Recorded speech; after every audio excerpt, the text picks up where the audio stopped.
హోంమంత్రి పదవి రావడంపై రాజగోపాల్ ట్వీట్ చేశారు. మంత్రివర్గ విస్తరణలో ఎవరెవరికి మంత్రి పదవి ఇవ్వాలి, ఎవరికి ఏ శాఖ కేటాయించాలనే విషయంలో అధిష్టానం నిర్ణయమే ఫైనల్ అవుతుందని వెల్లడించారు.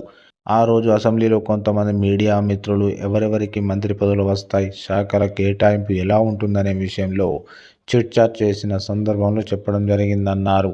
మా కార్యకర్తలు, అభిమానులు నాకు హోంశాఖ మంత్రి అయితే బాగుంటుందని అభిప్రాయపడుతున్నారని, అంతే తప్ప నాకు హోంశాఖ ఇవ్వాలి, హోంమంత్రి అయితేనే బాగుంటుంది అనే విషయాలు మీడియా మిత్రుల వద్ద చర్చకు రాలేదు.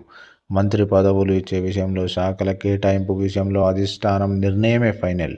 అధిష్టానం నన్ను గుర్తించి మంత్రివర్గంలో చోటు కల్పించి ఏ శాఖ అప్పగించినా బాధ్యతాయుతంగా పనిచేసి ఇటు ప్రజలకు అందుబాటులో ఉండి సేవ చేయడానికి, అటు ప్రభుత్వానికి మంచి పేరు తేవడానికి అహర్నిశలు పాటుపడుతూనే ఉంటా అంటూ పోస్ట్ చేశారు కోమటిరెడ్డి రాజగోపాల్ రెడ్డి.